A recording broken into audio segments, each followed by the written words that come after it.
Okay, let's get started with the last video of the course. So I want to finish this sample final exam that we're working on as a review.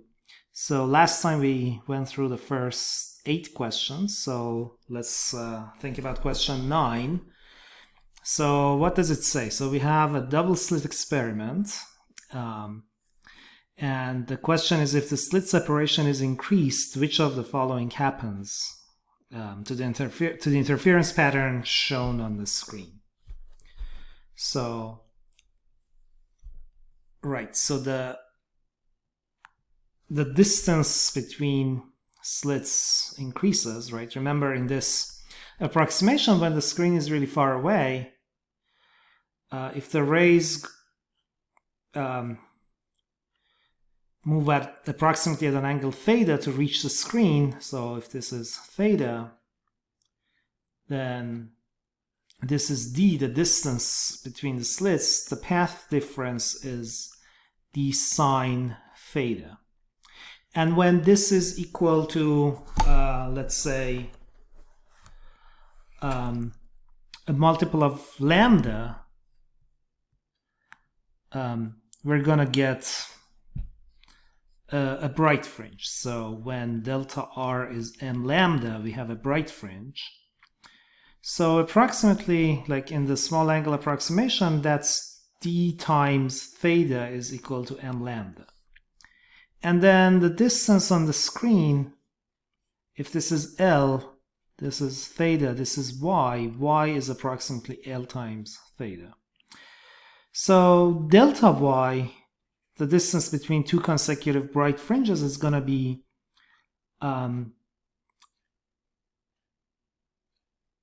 it's going to be L times lambda over d, right? The change in m is, for example, take m and m plus 1. So that gives a difference of lambda here. And then we divide it by d to get the difference in the angle. And then the distance on the screen is proportional to the angle. So if we increase the separation, what happens is the distances between the fringes go down. So then the maxima get closer together. The minima that are between the maxima also get closer together. So A is the correct answer. Okay. So next question, problem 10.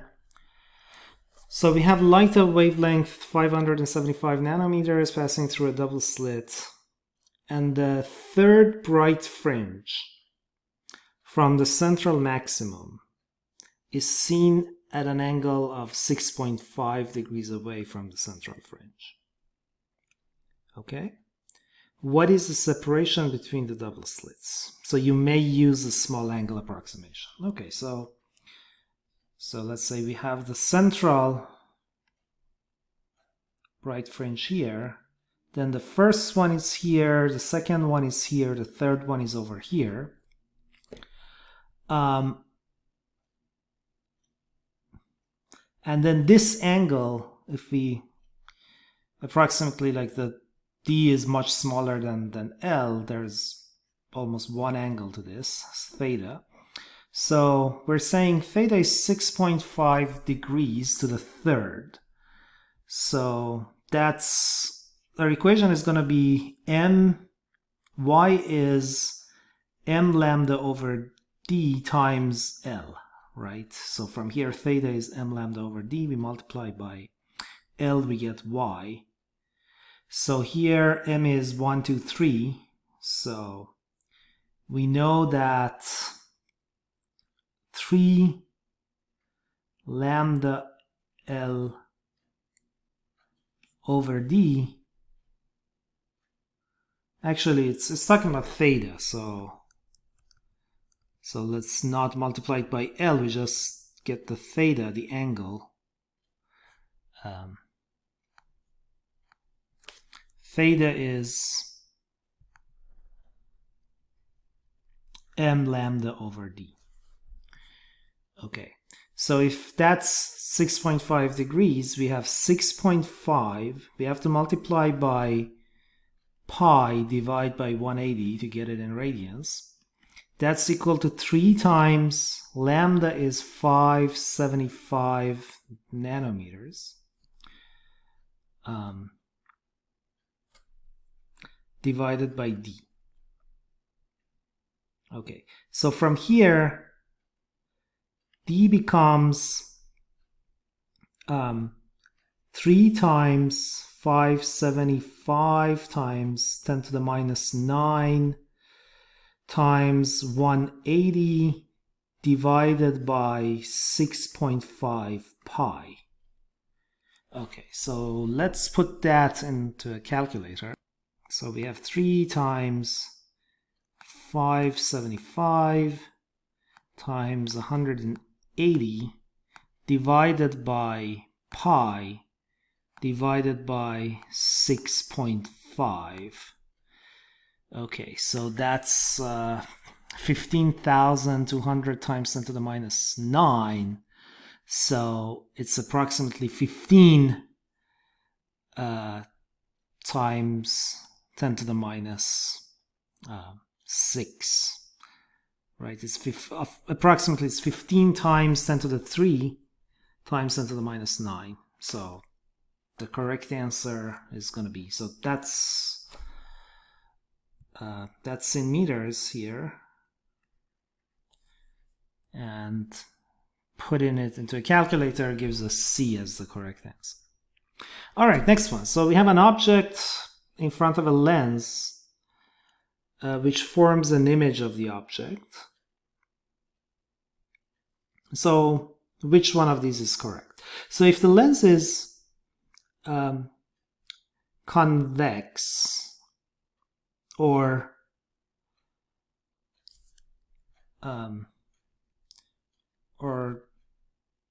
yeah, it's a converging lens, the image cannot be virtual.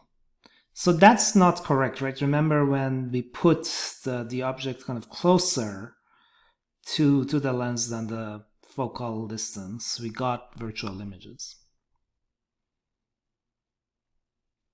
If the image is real, it's also inverted. Okay.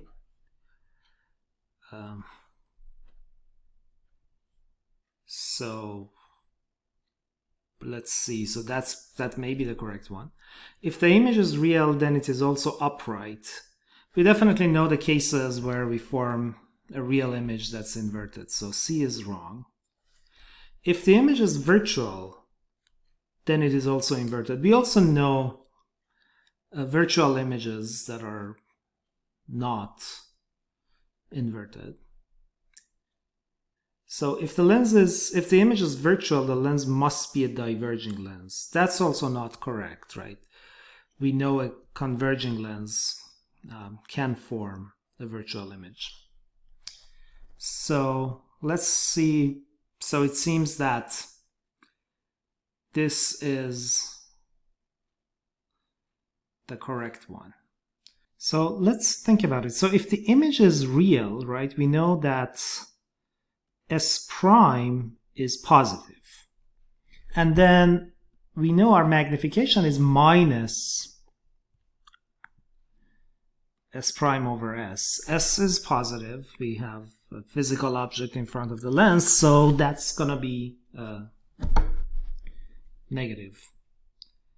And that indicates that the image is inverted. Okay, so 12.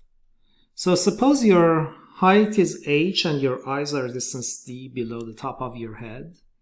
So your height is h, and here are your eyes, a distance d below the top of your head.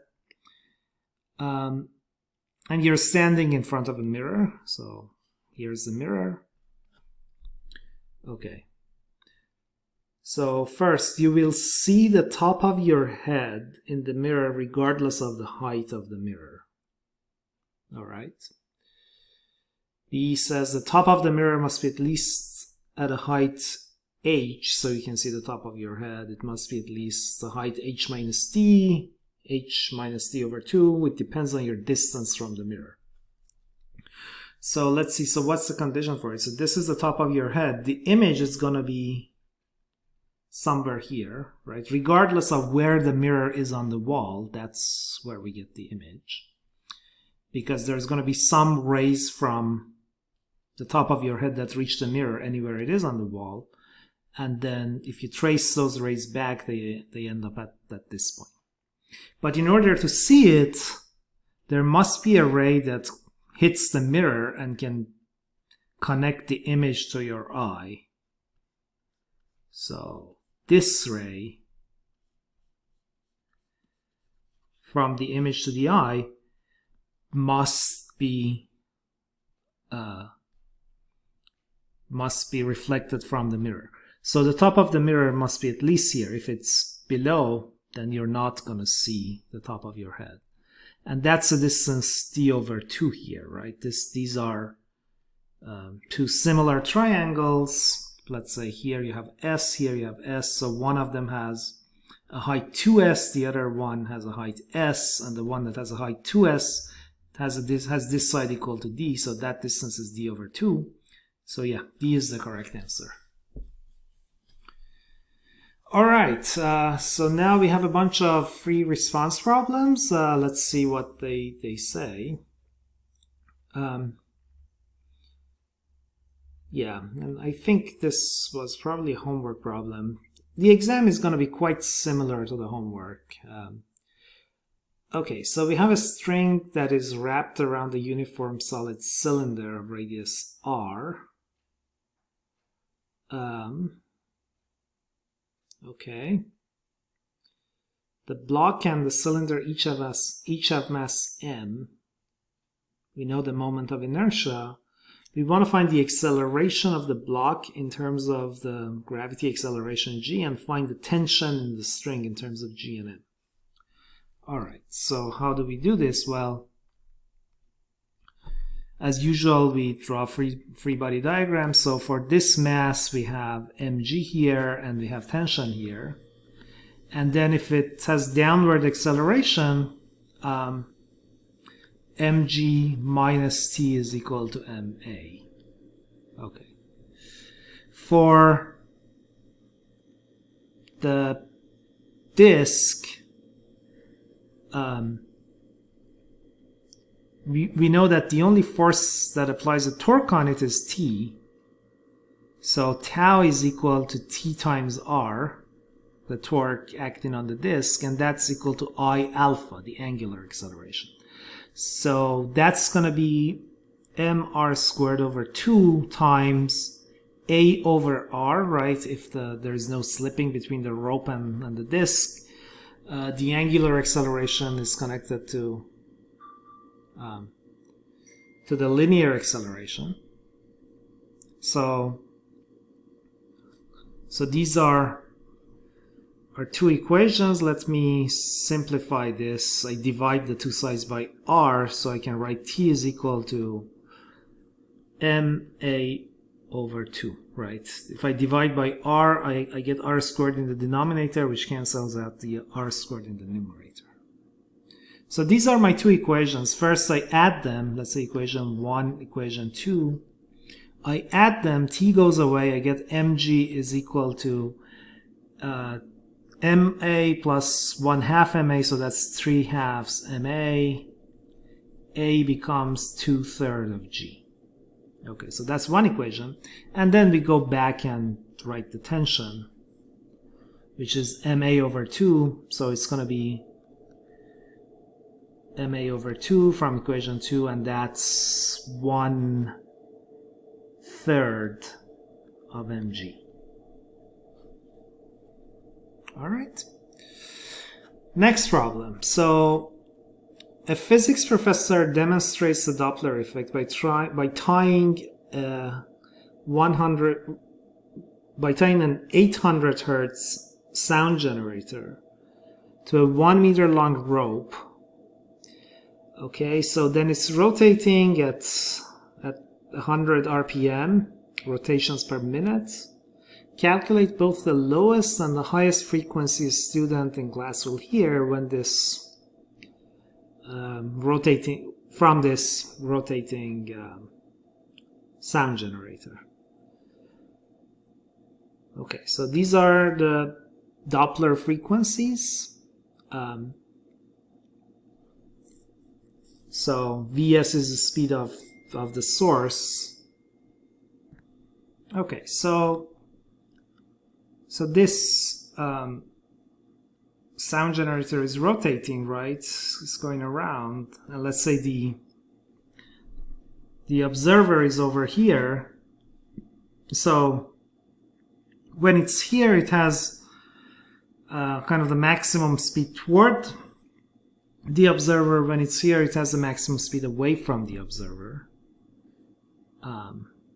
So those are the two frequencies that we get. And what is the speed of the source? Well, we have to calculate it, right? So V is R omega. So R is 1 meter.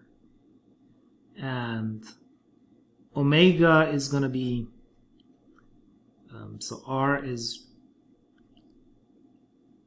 1 meter.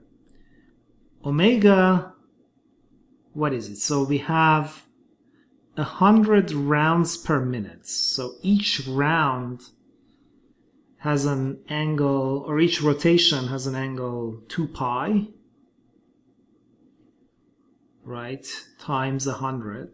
So that's the angle covered in 1 minute. So 1 minute is 60 seconds. So that's what that is. It's 20 over 6, which is 10 over 3. So 10 pi over 3. Okay. And that's in, let's say, 1 over a second. Okay, so therefore this is the same thing, meters per second, right? R is 1 meter, so that's 10 pi over 3 meter per second. So we know V, this is Vs, right? The speed of the source in this equation. We also know V, the speed of sound. We know F, so we just plug it in and find those frequencies. So let's say F plus becomes, let's calculate that number. What is that? So 10 times pi over 3, 10.47.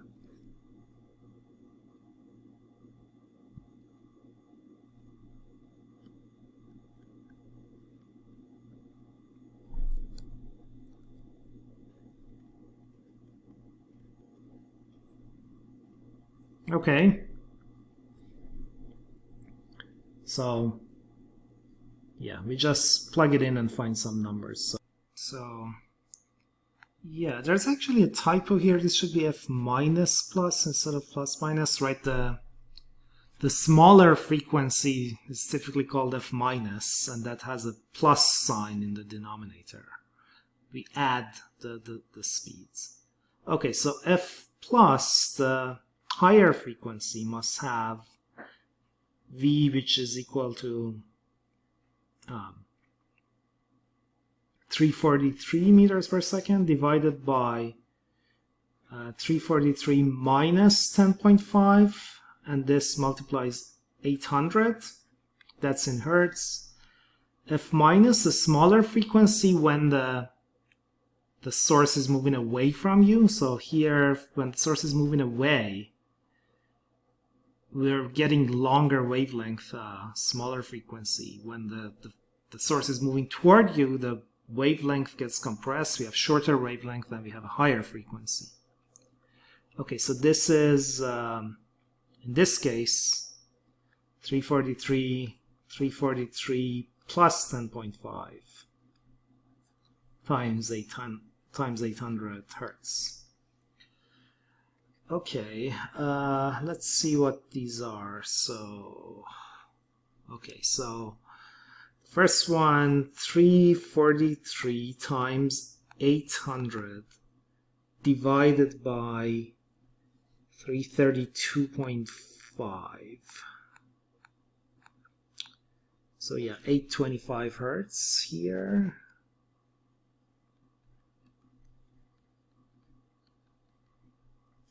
And the other one, 343 times 800 divided by 353.5, 776. All right, let's do the next one. So we have two slits at distance d apart. We shine a laser beam on them and produce a diffraction pattern on the screen, a distance L behind the slit.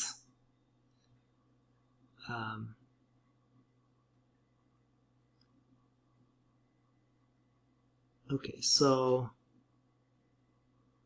then we measure the intensity and we find that first it falls to 50% of the maximum, a distance y from the center of the pattern. What is the wavelength of the laser light? And determine the distance from the central maximum to the closest point for which the intensity is 25% of the maximum. Okay, so so here's the relevant formula we want to use, right? So we derived it at some point in the lecture. So the intensity in the double slit interference pattern is 4I1 cosine squared pi d lambda L times y. Okay, so we're saying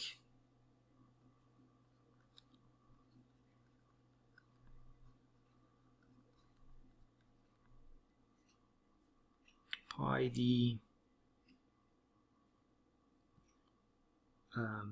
over lambda L times y.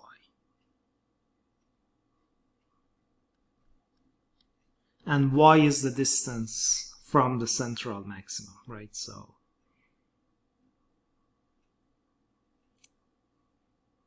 say that's the central maximum here, and then y is that distance on the screen.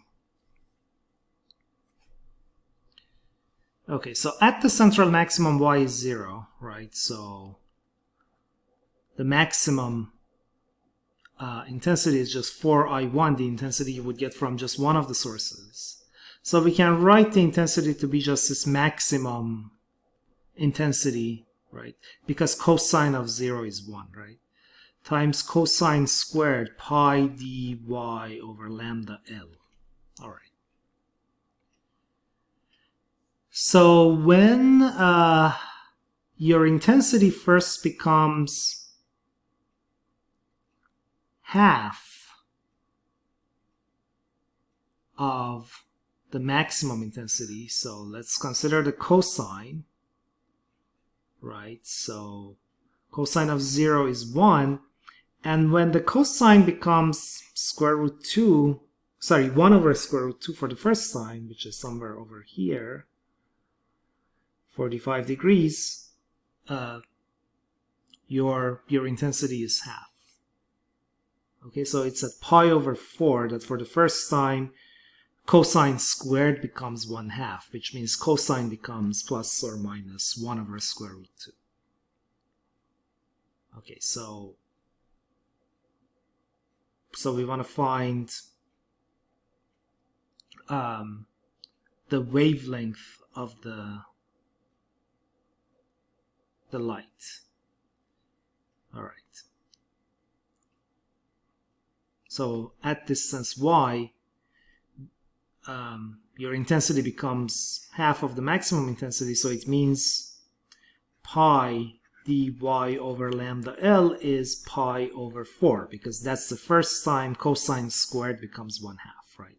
Cosine squared is decreasing from 1 as you increase y, and when it reaches this particular value of y, that phase is pi over 4. So what can we say here? Well, pi's cancel out. We want to find lambda. So lambda becomes 4yd, right? I take 4 to the other side over L. And that's it, right? We know y, we know d, we know L. So that's the answer for part A. Part B, determine the distance from the central maximum to the closest point for which the intensity is a quarter. Okay, so when that's the case, when the intensity is a quarter, that means cosine is a half, right? When cosine is a half, cosine squared is a quarter. So let's say y of 25% times pi d lambda L must be equal to, what is the angle is cosine? The first angle is cosine is a half. It's going to be pi over 6. Sorry, pi over 3, right? Cosine of pi over 3, cosine of 60 degrees is equal to the sine of 30 degrees. That's a half. So that's pi over 6. And that's so we can just solve for the distance. So y of 25% is going to be, pi's cancel out. It's d over,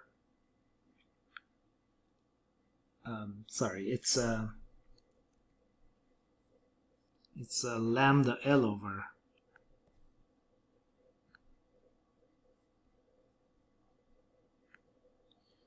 lambda L over 6d.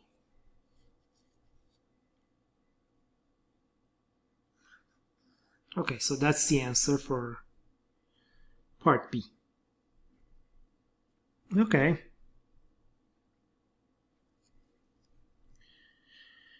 So 16. So consider a diverging lens, 20 centimeter focal length. Part A. No, there's no part here actually. That's a typo. So for an object that is placed s equal 10 centimeters from the lens, A, calculate the magnification. Okay. B is the image of the object upright or inverted, is the image of the object real or virtual. Okay. So first, let's treat algebraically. So diverging lens, so f is a negative number, right? It's positive for a converging lens. So we have 1 over s plus 1 over s prime is 1 over f. S is 10, so we have 1 over 10 plus 1 over s prime is minus 1 over 20. That means 1 over s is 1 over s prime is minus 1 over 20 minus 1 over 10. So that's minus 3 over 20. So s prime must be minus 20 over 3 centimeters. Okay. So then m, the magnification, is going to be minus s prime over s. So s is 10. So it's minus 20 over 3 with another minus and divided by 10. So that's plus 2/3, it seems. So if the magnification is positive, it's upright, it's not inverted. And S prime is negative, right? So the image must be virtual. Okay, let's see if geometrically it makes sense. So I have this diverging lens. Focal length is 20. Okay. I put an object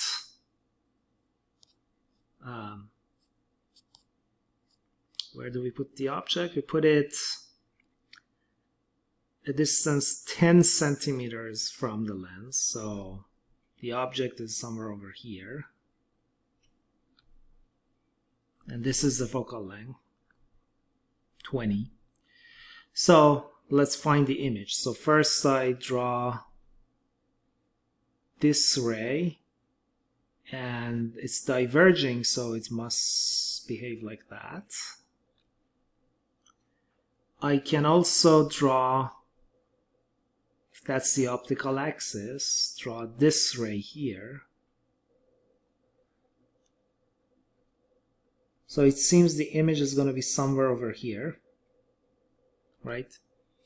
Yeah, it's an image that's upright, it's virtual, and it's supposed to be smaller. It's supposed to have a height of 2/3 of the size of the object.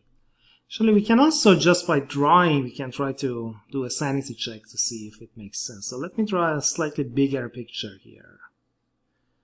So let's say that's my lens, 10 centimeters, 20, right? That's the focal point. So let's draw the object over here. Yeah. I just divided into 3 pieces to see if the 2/3 kind of comes out. So if I draw this parallel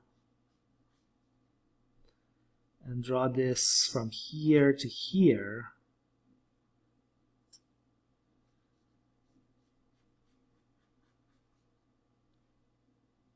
so this, because 2 lengths are the same, this seems to go through the middle, and then we should draw this line from here to here.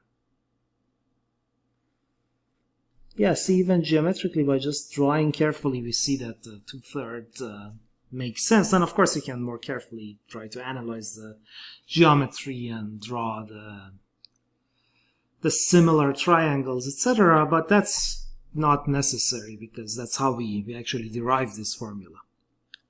All right, so yeah, so that's the end of this sample final exam. So typically the problems, yeah, are going to be similar to the homework. So just review the homework problems, and it's going to be a similar length, maybe a bit shorter. So this has 12 multiple choice and 4 free response problems. Yeah, I think make the final a little bit shorter than this.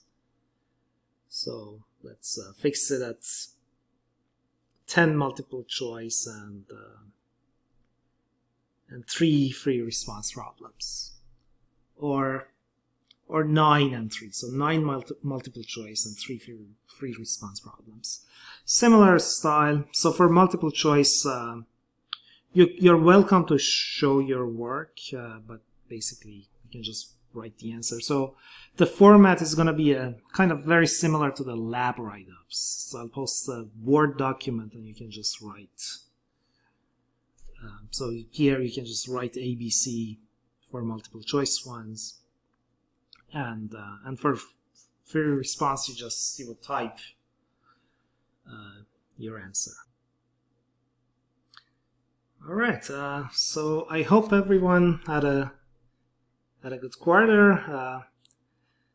Despite not being able to meet face to face, I hope you learned some physics. It's really fun material, and best of luck with the test.